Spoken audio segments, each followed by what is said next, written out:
ជាថ្មីម្ដងទៀតខ្ញុំបានជួបនឹងមិត្តផ្សេងខ្មែរអ៊ីស្លាមដែលជាគ្រូបង្ហាត់យើងផ្នែកជាងដំដៃកាលពីមុនប្រពន្ធគេកំពុងបំបើកូនប្រុសក្នុងអង្គរមួយចងភ្ជាប់ពីដើមឈើមួយទៅនឹងសសរដងគោមតាមផ្លូវសាធារណៈហើយញញឹមទទួលខ្ញុំ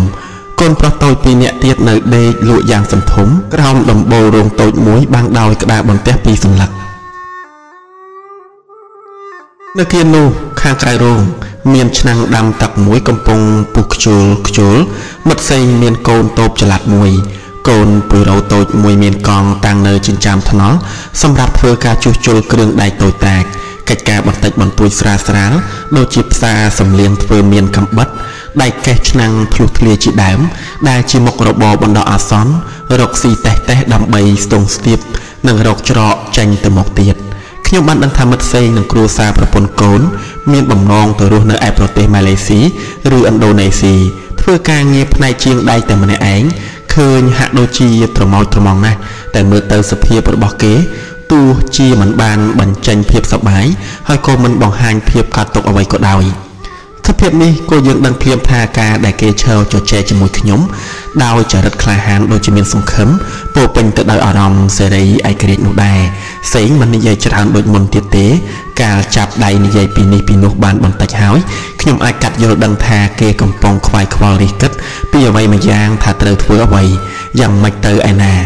ដូចយើងរាល់គ្នាដែរគេក៏កំពុងតែឈរនៅលើទំព័រជីវិតថ្មី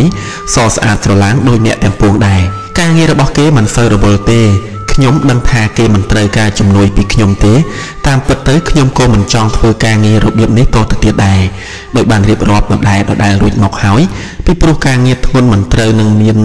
មេត្តាកម្លាំងដូចជាខ្ញុំនេះទេនិយាយបានមួយស្របក់ឃើញញញឹមញញែមដាក់គ្នាលាគ្នាបញ្ចេញអាការៈដែលម្នាក់ដឹងថាមិនមាននរណាមួយអាចដឹងថានីតិបន្តឆាកបន្តទៅនេះជាអ្វីនោះក៏ទេដែរខ្ញុំទើបតែបានបង្ហើយបន្ទប់ងូតទឹកលាងចានបោកខោអាវដែលចន្ទ្រាចង់បានដោយបានជំនួយពីប្អូនហាក់ហួតហេងយើងមានខ្ទមមួយល្អស្អាតមើលទៅសមជាអ្នកមានជីវភាពគួរសមពីសង្គមម្ចាស់ជាមនុស្សស្អាតស្អំមានអនាម័យ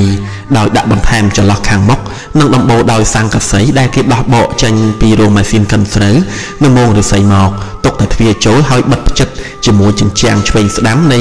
ផ្ទះថ្មដែលបាក់បែកនោះហើយចំហភាគខាងក្រោយដែលមានដើមចេកដើមឈើផ្សេងជួយបិទបាំងខ្លះហើយជាស្រេចផ្ទះថ្មមួយនេះខ្ទេចខ្ទីដោយ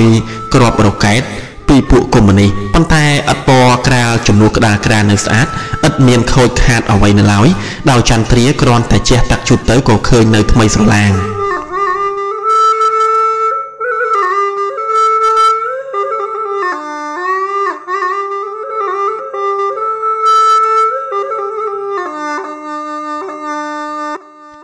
យើងឈរសម្លឹងហើយដកដង្ហើមធំ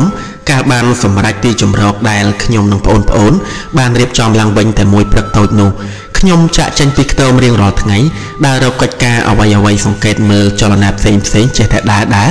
រកមើលគ្រប់សពបែបក្រែងប្រទេសអ្វីមួយមិនចំពោះមុខជួនកាលក៏ប្រទេសបានសាច់ខ្លះមកធ្វើម្ហូបជួនកាលក៏បានជួបមិត្តភ័ក្តិដូចជាសេងដែលបានជម្រាបមុននេះមកស្រាប់ប៉ាខ្ញុំហៅឪពុកក្មេងឆេងជួកំពុងរវល់លើពាក់សន្លឹកសង្កសីលើបង្គោលបំពង់ឫស្សី4ដើម្បីធ្វើផ្ទះបាយគាត់ហាក់ដូចជាបានដាក់ខ្លួនគាត់បានដូចជាបានបង្ហាញឲ្យយើងរាល់គ្នានឹងដឹងថាចាប់ពីពេលនេះតទៅគាត់នឹងទៅជាអ្នកធ្វើបាយទឹកឲ្យកូនអស់ហើយជាធម្មតារាល់ព្រឹកខ្ញុំតែងតែចាប់ផ្ដើមទទួលទានបាយកកឬបាយក្តាំងបន្តិចបន្តួចរួចចេញចូលយាត្រាទៅដោយគ្មានទិសដៅពិតប្រាកដឡើយគាត់ជួនពេលមួយក៏បានជួបមិត្តចាស់ម្នាក់ឈ្មោះលៀនសារវុធដែលជាអតីតចាងវាងជាអ្នកដឹកនាំរឿងល្ខោននិងជាតួកាចមេចៅសេដ្ឋីចិត្តអាក្រក់ក្នុងល្ខោនជាតិមុនឆ្នាំ75មួយនោះដែរដែលខ្ញុំធ្លាប់រួមរស់ជាមួយនេះជាក្រុមល្ខោនឯកជនទី1ល្ខោននិយាយសម័យទំនើបបង្កើតឡើងនៅទីក្រុងភ្នំពេញឲ្យឈ្មោះថាឡុងវែកបូរីនៅភ្នំពេញមានក្រុមល្ខោនរបៀបនេះមួយចំនួនតែมันមានសមត្ថភាពថ្លៃថ្នូរមានកម្រិតខ្ពស់ទាំងសូរស័ព្ទវាចាទាំងគ្រឿងសម្លៀកបំពាក់ការតុបតែងឆាកទាំងការរៀបចំមកប្រៀបផ្ទឹមនឹងយើងបានឡើយតែឡុងវែកបូរីដែលដឹកនាំដោយអ្នកអម្ចាស់ស៊ីសវ័តឯកសុងរឿងហៅកែវលេខយើងក៏មិនអាចប្រកួតប្រណាំងនឹងក្រុមវិចិត្រសិល្បៈរបស់រដ្ឋបានដែរក៏ព្រោះធនធានការចំណាយរបស់ល្ខោនជាតិល្ខោនរដ្ឋមិនអាចប្រដូចបានឡើយ លោកអ្នកអានអ្នកស្ដាប់បានដឹងហើយថាឈ្មោះនេះយើងយកតាមឈ្មោះអតីតរាជធានីខ្មែរមួយដែលមានទីតាំងសំណល់សពថ្ងៃនៅស្រុកកំពង់ត្រឡាចខេត្តកំពង់ឆ្នាំងនេះនៅក្នុងក្រុមល្ខោននោះខ្ញុំបានចាប់ផ្ដើមចូលលេងដើរតួជាអ្នកកំ pl ែងជាអ្នកងារក្រៅពីនោះខ្ញុំបានជួយកាន់បញ្ជីរៀបចំបង្កើតធ្វើការផ្សាយដែលបិទផ្សាយរូបសញ្ញាឃោសនាជាក្រដាសបាននៃដំណឹងនិងកម្មវិធីផ្សេងផងនៅមុខទស្សនិកជនរាប់រយជួនកាលរាប់ពាន់នាក់មុខនទីខ្ញុំគឺធ្វើឲ្យគេសោចបើគេមិនសោចនឹងខ្ញុំត្រូវខ្មាស់គេហើយភ័យខ្លាចទៀតខ្ញុំចេះតែនឹកគិតក្នុងចិត្តថាខ្ញុំនឹងហៅជាតួមួយដែលអាចធ្វើឲ្យក្រុមល្ខោនមានឈ្មោះល្បីខ្ញុំអរកញ្ជ្រោលក្នុងចិត្តណាស់នៅពេលឮសំឡេងសំដៅកិលឡើងពេញរោងដោយសារមានប្រវត្តិមានចំណេះមានការពិសោធន៍ក្នុងក្រុមសិល្បៈលងវែកបរិយនេះហើយទើបថ្ងៃនោះសារវុឌ្ឍក៏បានបបួលខ្ញុំឲ្យចូលរួមគ្នាជួយបង្កើតក្រុមល្ខោនថ្មីមួយទៀតខ្ញុំចូលចិត្តគំនិតនេះដែរពីព្រោះខ្ញុំកំពុងស្វះស្វែងចាប់រកអ្វីមួយចាប់ផ្ដើមសាក់លបងលើទំព័រថ្មីនេះខ្ញុំរឹតតែចូលចិត្តមែនតែនពីព្រោះវាត្រូវនឹងបំណងដែលពងធ្វើដំណើរទៅមុខខិតឲ្យចិត្តក្រុមមង្គលបរិយជាស្រុកមួយនៅមិនឆ្ងាយពីព្រំប្រទល់ខ្មែរថៃ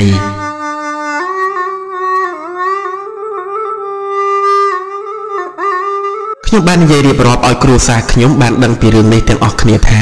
អ្វីដែលខ្ញុំអនុវត្តគឺសុទ្ធសឹងជាគម្រោងដោយត្រូវសរសេរឈ្មោះទៅមុខស៊ើបអង្កេតឲ្យច្បាស់មួយកន្លែកហើយមួយកន្លែកទៀតធ្វើម្ដេចទៅមុខឲ្យបានសុខដើម្បីជៀសវាងមិនឲ្យមានគ្រោះថ្នាក់ក្នុងដំណើរឲ្យបានជោគជ័យខែមេសាឆ្នាំ1979បញ្ចូលឆ្នាំថ្មីទី1ក្នុងរបបមានសេរីភាពមួយកម្រិតហើយក្រោមបញ្ជាការរដ្ឋការយួននិងចៅហ្វាយស្រុកខ្មែរគេបានអនុញ្ញាតឲ្យយើងសម្ដែងសិល្បៈក្នុងរោងកុនចាស់មួយយ៉ាងធំចំណុះបាន500កៅអីដោយគ្មានថ្លៃជួលរោងនោះអ្វីទេរបបនេះប្រសើរក្នុងការស៊ើបដំណឹងទៅមុខនិងធ្វើឲ្យយើងសប្បាយចិត្តណាស់យើងលេងរឿងសម័យនិងបុរាណមានសមាជិកចូលរួមស្ត្រីបរិស50នាក់គិតទាំងអ្នកភ្លេងអ្នករបាំនិងអ្នកជំនួយទាំងអស់មានទាំងប្តីប្រពន្ធកូនរាប់បញ្ចូលផងមានទស្សនិកជនជាច្រើនទាំងបរិសុទ្ធទាំងស្ត្រីមានគូសង្សារប្រុសគូសង្សារស្រីមិត្តភ័ក្តិសម្លាញ់ជាប្រក្រដីយើងលក់សម្បត្តិដូរជាអង្គរនិងមាសរាល់ពេលលេងយើងតែងជួបប្រទះមាសខ្លាំងខ្លាយកាត់ចេញពីសម្បកគ្រាប់ M16 មីលីម៉ែត្រចំនួនអង្គរដែលបានមកពីការលក់សម្បត្តិត្រូវចែក 1/4 ទៅរដ្ឋការស្រុកអ្នករដ្ឋការសុំឲ្យយើងសម្ដែងពីរឿងពលពតជាការឃោសនានយោបាយនិងលេងប្រាប់អំពីអ្វីដែលជាអំពើល្អរបស់វៀតណាមនិងរបបថ្មីជាហោហែមកអ្វីដែលខ្ញុំបានគិតឃើញបានដឹកអំពីក្បួនអំពីពុតរបស់យួនមិនខុសមួយសរសៃសក់ណាឡើយ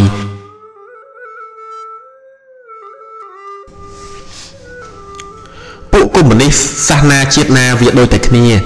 6-7 ខែនៅជាមួយរបបសពថ្ងៃនេះខ្ញុំអាចសង្កេតបានគំនិតពួកវាចាប់ចងខ្មែរបញ្ញវន្តចេះដឹងដាក់ទៅក្នុងជំរំអប់រំមិនមែនជាជំរំទេគឺគុកតែម្ដងគ្រួសារជនរងគ្រោះដែលពួកវាចាប់ទៅមិនដែលទាំងបានដឹងផងថាវាយកទៅណាវាមិនខុសពីរបបខ្មែរក្រហមមួយចំណិតណាឡើយកាលណាវាចាប់ទៅវាតែនិយាយកុហកបោកប្រាស់ប្រាប់ថាប្តីប្រពន្ធកូនចៅអ្នកឯងមិនអីទេគេមានមុខងារគ្រាន់បើជាងមុនហើយតាមពិតពួកគេភូតសោះគេមិនដែលបានឃើញជនអស់នោះវិលត្រឡប់មកផ្ទះវិញឡើយយួនជាអ្នកសម្រេចលើកិច្ចការទាំងអស់ខ្មែរជាមេកោយមេឃុំទាហានគ្រាន់តែជាអាយ៉ងរបស់វាប៉ុណ្ណោះកងទ័ពខ្មែរដាក់នៅខាងជួរមុខសម្រាប់តែពួកអ្នកសារព័ត៌មាននិងទូរទស្សន៍បរទេសតែប៉ុណ្ណោះគួរឲ្យល្វីងមុខណាស់នឹងឃើញពួកវៀតកុងតាំងកំភ្លើងធំតាមបណ្ដោយផ្លូវជាតិហើយឃើញពួកទាហានយួននៅក្នុងផ្ទះខ្មែរជាមួយកូនក្រមុំខ្មែរនិងក្រមុំយួនជាមួយកំឡោះខ្មែរពួកយួនវាថាវានៅទីនេះដើម្បីការពារផ្ទះសម្បែងដែលបាក់បែកអស់ហើយនោះគេចាត់ចែងឲ្យមើលទៅឃើញថាខ្មែរជាម្ចាស់ខ្មែរទាហានពួកវាទៅទីផ្សារយកសាច់គោសាច់ជ្រូកបន្លែតាមចិត្តគ្មាននរណាហ៊ានប្រកែករឹងប្រតឹងអ្វីទេពួកវាឆ្លាតដែរដោយការដូរដោះយករបស់ជាចាំបាច់ដូចជាយកអង្គរទៅដូរយកមន់មកវិញពួកយួនមានអង្គរទាំងអស់គ្នាយើងមិនដឹងថាវាបានអង្គរពីណាមកទេតែវាមានកោតុកវាសម្បូរណាស់រីខ្ញុំវិញដើម្បីសុំសេចក្តីសម្រេចអ្វីមួយពីយួនដែលមិនមែនជាម្ចាស់ប្រទេសខ្ញុំនោះខ្ញុំមានការឈឺចាប់តឹងក្នុងទ្រូងពិបាកដកដង្ហើមណាស់ជាញឹកញយខ្ញុំតែងអរគុណដល់ពួកអ្នកមុខអ្នកការវៀតណាមនិងទាហានគេដែលបានសង្គ្រោះយើងពីក្រញ៉ាំខ្មែរក្រហមរួចខ្ញុំចាប់ស្រងាក់ខកចិត្តដែលខ្ញុំមិនអាចធ្វើអ្វីបានដោយគ្មានអនុញ្ញាតពីគេកម្ពុជាមាតុភូមិកំណើតរបស់ខ្ញុំហាក់ដូចជាច្របូកច្របល់វល់វក់ពោពេញទៅដោយគ្រឿងលបែងស្រីស្រាពាលាអាណាសម្រាប់អាណាក៏តាមតែក្បាលវល់វាជាល្បិច វាជាសង្គ្រាមរបស់ពួកយួន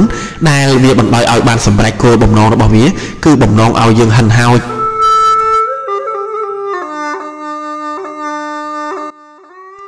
ប្រទេសរបស់ខ្ញុំដូចជាចម្លែកណាស់បើយើងសម្លឹងឲ្យច្បាស់គឺមានយួនច្រើនជាងខ្មែរច្រើនពេកសតតែយួនជាពិសេសនឹងឧបករណ៍ជាគ្រឿងចម្បាំងអាវុធការពារពេញពីតាមផ្លូវជាតិផ្លូវក្នុងស្រុកតាមភូមិវាហាក់ដូចជាខ្លួនខ្ញុំនេះនៅឈរក្នុងស្រុកយួនដែលមានតែសង្គ្រាមរាប់សិបឆ្នាំពិតៗតមកភាពញញឹមរបស់ខ្ញុំក៏លែងសមរីឯអារម្មណ៍របស់ខ្ញុំក៏រត់តែពិបាកក្នុងចិត្តទើសឆ្វេងទើសស្ដាំមួមងក្តៅក្រហាយចេញជាចំហាយជីវិតដិតដាមជាប់ជាំជានិច្ចនៅពាក្យដែលសរសេរថាពួកឈ្លានពានអ្នករកស៊ីនាំមនុស្សរត់ចេញពីភ្នំពេញនិងពីខេត្តនានាទៅព្រំប្រទល់ដែនខ្មែរសៀមមានជារៀងរាល់ថ្ងៃចំណែកភ្នាក់ងារស៊ើបការរបស់យួនការសេបេនិងរបស់ខ្មែរសេរីតបព្រៃដែលមិនមែនកុម្មុយនីសគ្រប់ទីកន្លែងខ្ញុំបានទទួលបានសម្ងាត់មួយពីពួកខ្មែរសេរីជាសមាជិកតបព្រៃសេរីការ